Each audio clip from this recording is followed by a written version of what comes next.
Hello everyone, welcome to Python programming. So in this video we are going to discuss about input and output statement. What are the input statements and what are the output statements? So we are going to discuss these statements. Input and output statements are the very basic concept of every programming language. Her programming language में देखिए input और output statements होते हैं, तो इनको हम discuss कर लेते हैं. Python में भी जो input output statements होते हैं उनको discuस कर लेते हैं, क्योंकि ये मैं बता दे रहा हूँ ये बहुत ज़्यादा बेसिक सी चीज़ है. जैसे पहले के जो वीडियोज है उसमें मैं आउटपुट स्टेटमेंट का यूज कर चुका हूँ, लेकिन मैं पर्टिकुलरली टर्म में समझाना चाह रहा हूँ आपको कि इनपुट स्टेटमेंट्स और आउटपुट स्टेटमेंट क्या होते हैं और किस तरीके से इनका यूज करते हैं.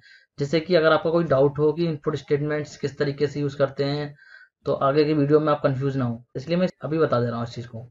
तो input statement and output statement दोनों को डिस्कस करते हैं. तो पहले बात करते हैं इनपुट स्टेटमेंट्स की कि इनपुट स्टेटमेंट्स हमारे होते क्या है और इनको किस तरीके से यूज करते हैं पाइथन प्रोग्रामिंग में.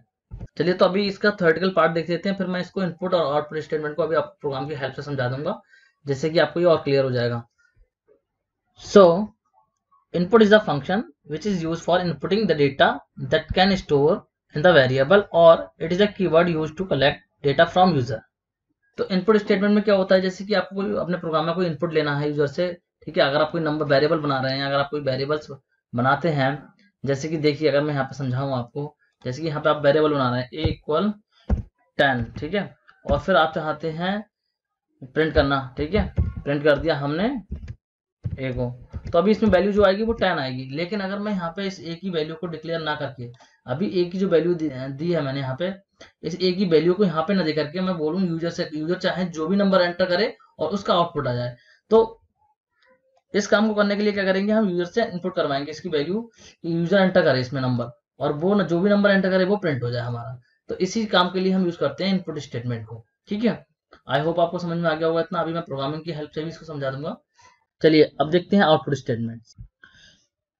सो आउटपुट स्टेटमेंट पे ऑलरेडी हम देख चुके हैं, अभी पिछले वीडियो में आपने देखा होगा मैंने प्रिंट फंक्शन को यूज करा था. सो आउटपुट स्टेटमेंट क्या होते हैं, देखिए output statement function is used to display the result of variable or function. In Python, print function is used to display output from your program. मतलब देखिए Python में क्या होता है, कौन सा फंक्शन होता है हमारा, प्रिंट फंक्शन होता है. ये देखिए इस लाइन को आप ध्यान से देखिए, इस लाइन में देखिए, in Python print function is used to display output from program. मतलब जो भी प्रोग्राम से आपको आउटपुट करवाना है, जो भी चीज आप प्रिंट फंक्शन में लिख देंगे वो डिस्प्ले हो जाएगी आपके प्रोग्राम से, ठीक है. जैसे कि यहाँ पे एग्जाम्पल में देखिए इस चीज को मैंने लिखा है print hello welcome to Python programming. तो यहाँ पे क्या होगा, जैसे प्रिंट किया, ये लिखे प्रिंट फंक्शन के अंदर इस चीज को लिख दिया गया है, तो ये आपके प्रोग्राम में ऐसे ही ये लाइन प्रिंट हो जाएगी.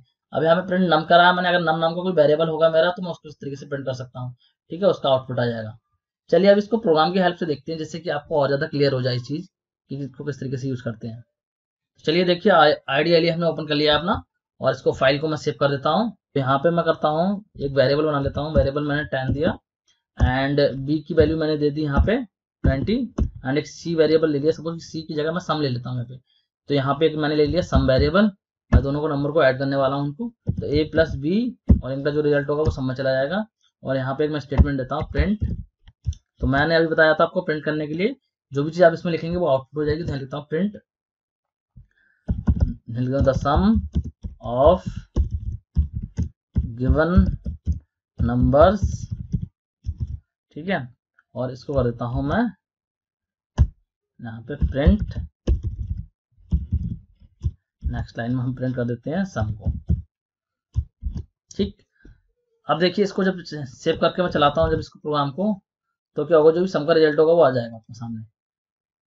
देखिए तो देखिए दो आउटपुट स्टेटमेंट लगे हुए यहाँ पे. एक मैंने प्रिंट स्टेटमेंट ये लगाया था सम ऑफ गिवन नंबर, ठीक है. तो ये लाइन प्रिंट हो गई, जो मैंने बताया था आपको प्रिंट फंक्शन में जो भी चीज आप दे देंगे वो प्रिंट हो जाएगी आपकी.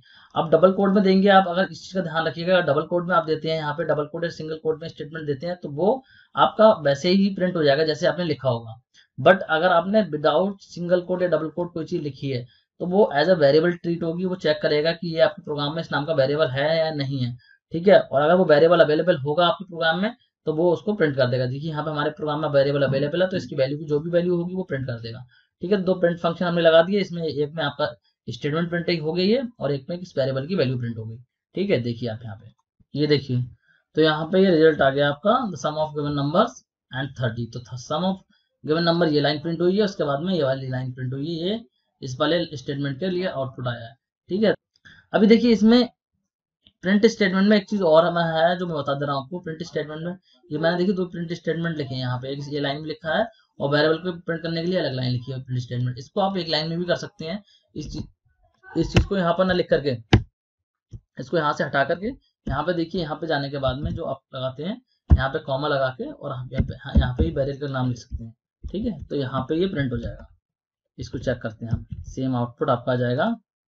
ठीक है, देखिए यहाँ पे भी आपका लाइन आ गया, the sum of given numbers 30। तो ये डबल प्रिंट स्टेटमेंट को ना यूज करके आप सिंगल प्रिंट स्टेटमेंट में यूज कर सकते हैं इस तरीके से। ठीक है, तो ये हो गया हमारा प्रिंट स्टेटमेंट। आउटपुट स्टेटमेंट में प्रिंट स्टेटमेंट देख लिया हमने। अब देखते हैं इनपुट स्टेटमेंट। अगर आपको अपने प्रोग्राम में इनपुट लेना हो यूजर से तो किस तरीके से लेंगे। अब इसी प्रोग्राम में देखते हैं इनपुट स्टेटमेंट। अगर आपको यहाँ पे देखिए मैंने वैल्यू दी है कि वैल्यू 10 ब्रैकेट वैल्यू 20। अब इन वैल्यू को यहाँ पर डिफाइन ना कर करके मैं चाहता हूँ कि यूजर इसमें इनपुट करे वैल्यू, और जो भी वैल्यू इनपुट करे वो मेरे ही प्रिंट हो जाए, वही उसी का सम हो जाए। तो इसके लिए मैं क्या करूंगा, यहाँ पे इस वैल्यू को हटा दूंगा और इनपुट स्टेटमेंट को लगाऊंगा मैं यहाँ पे। एक कॉल मैंने किया है वेरिएबल और यहाँ पे लगाता हूँ मैं इंट। अब इंट क्यों लगाया है मैंने यहाँ पे, क्योंकि ये मैं चाहता हूँ वेरिएबल में जो वो इंटीजर टाइप की वैल्यू स्टोर हो, नंबर स्टोर करने हैं। ये इंट क्या होता है ये हम डिस्कस करेंगे आने वाले वीडियोस में। डेटा टाइप को डिस्कस करेंगे कि पाइथन में डेटा टाइप कौन कौन से होते हैं। तो इसको अभी कोई प्रॉब्लम की बात नहीं है। अभी आप ये समझ लीजिए कि एक वेरिएबल बनाया है जिसमें कि इंटीजर टाइप का डेटा स्टोर करना है मुझे, तो इसलिए मैंने इंट लिखा है यहाँ पे। ठीक है, डेटा टाइप्स को हम आने वाले वीडियो में डिस्कस करेंगे। फिर यहाँ पे इसकी इंट की बॉडी स्टार्ट करता हूँ। इंट फंक्शन मैंने लगाया तो यहाँ पे बॉडी स्टार्ट करता हूँ इसकी। इसके बाद मैं इनपुट फंक्शन लगाता हूँ। इनपुट फंक्शन में मैं देता हूँ यहाँ पे मैसेज एंटर फर्स्ट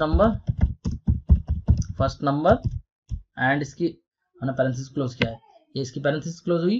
ठीक है, ये वाली पैरेंथेसिस इसके लिए क्लोज हुई है, ये वाली पैरेंथेसिस इसके लिए क्लोज हुई है।